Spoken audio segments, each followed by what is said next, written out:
चित्रिका मंच पर आपका स्वागत है। आज हमारे साथ है डॉक्टर चंद्रशेखर प्राण। चंद्रशेखर प्राण 2014 से पंचायती राज संस्थाओं को उनके अधिकारों के प्रति जागरूक करते आ रहे हैं, चाहे सरपंच हो, चाहे प्रधान हो, चाहे पंचायत समिति सदस्य हो। उन्होंने सभी को उनके अधिकारों के प्रति जागरूक किया, कार्यशालाएं की और उनको बताया कि किस तरह से पंचायतों को सुदृढ़ किया जा सकता है। डॉक्टर साहब, आपका स्वागत है। डॉक्टर साहब, सबसे पहले जानना चाहेंगे कि जो कार्यक्रम आप चला रहे हैं, इसको लेकर आपकी अलग कब जगी?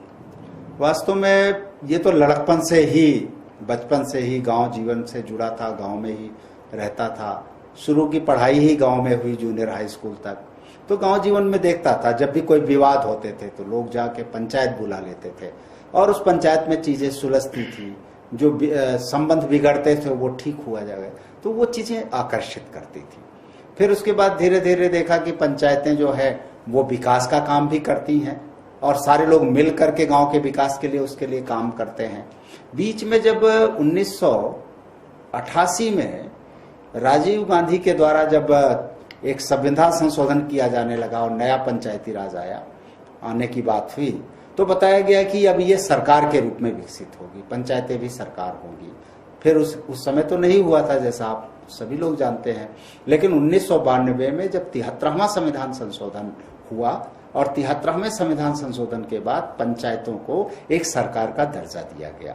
और वास्तव में उस समय देश की राज्य व्यवस्था में 3 सरकारें हो गई उस समय से। पहली सरकार संघ सरकार थी, जो पहले से ही थी। दूसरी सरकार राज्य सरकार थी और एक तीसरी सरकार बनी जिसको सेल्फ गवर्नमेंट कहा गया, लोगों की अपनी सरकार जिसको कह सकते हैं। और वो पंचायत और नगर पालिकाएं थी।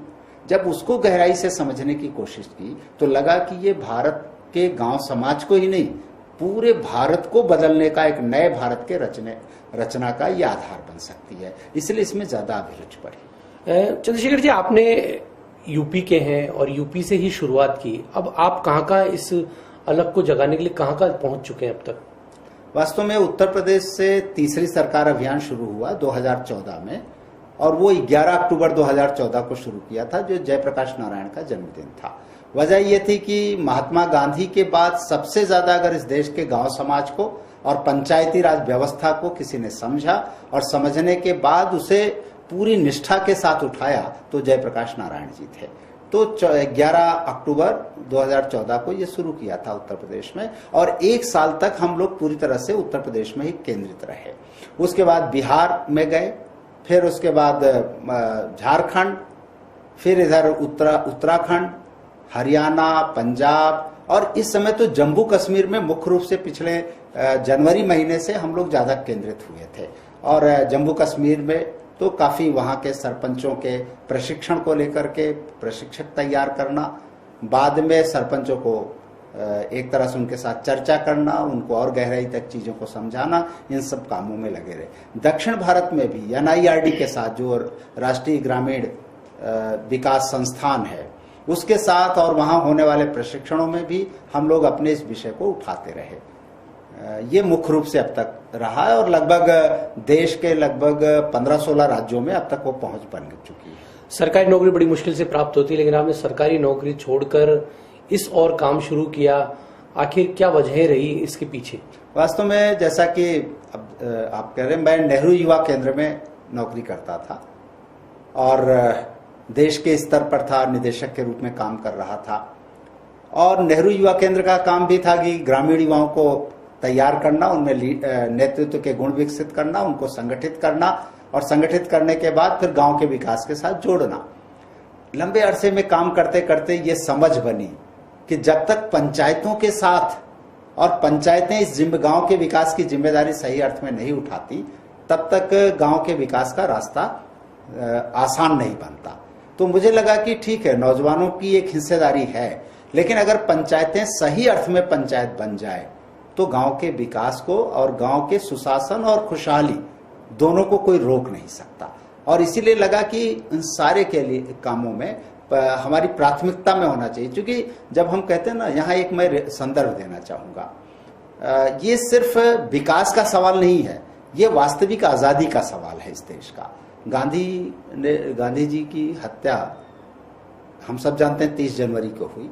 हत्या से एक दिन पहले गांधी ने जो अपना डायरी का अंतिम पृष्ठ लिखा था वो बापू की अंतिम वसीयत कहा जाता है।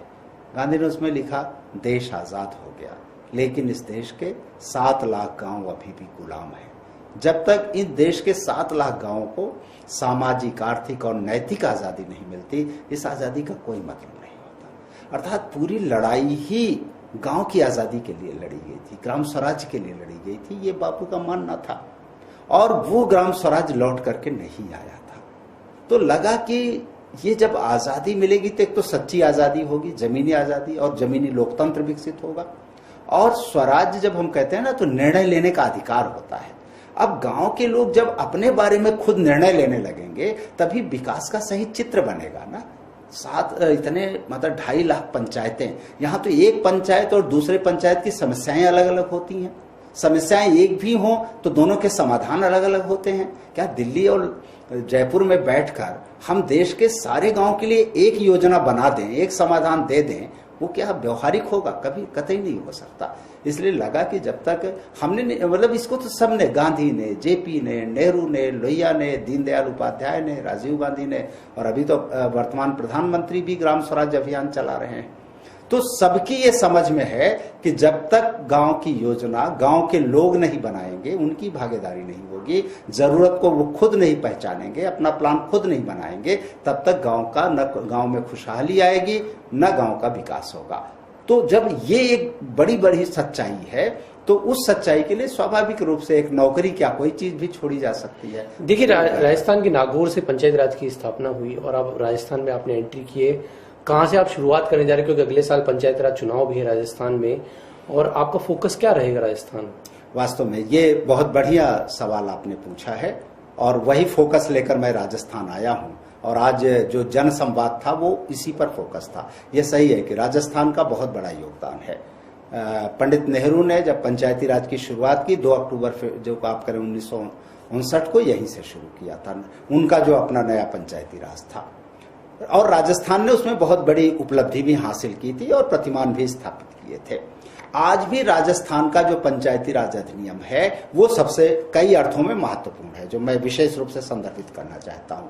और जिस चीज पर ज्यादा फोकस कर रहा हूं वो है राजस्थान के पंचायती राज अधिनियम में वार्ड सभा का प्रावधान।